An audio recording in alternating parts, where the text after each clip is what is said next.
Good morning everyone. যাদের run নিয়ে সমস্যা, রানিং স্পিড বাড়ছে না, তাদের কাছে আজকে 10টা ব্যায়াম নিয়ে এসেছি। এই ব্যায়ামগুলো প্রতিদিন সকালে দৌড়ানোর আগেও দৌড়ানোর পরে করতে হবে।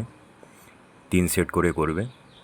10 রেপিটেশন, 15 রেপিটেশনের মাধ্যমে করবে। এই 10টা ব্যায়াম যদি করতে পারো টানা 1 মাস, তাহলে তোমাদের রানিং স্পিড অনেকটাই আগের থেকে বাড়বে।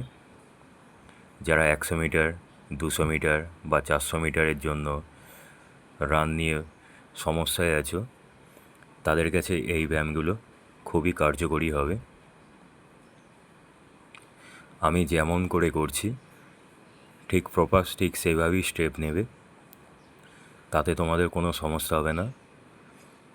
আর যদি কোনো সমস্যা হয়ে থাকে তাহলে আমার কমেন্ট বক্স খোলা আছে, ওখানে গিয়ে কমেন্ট করবে।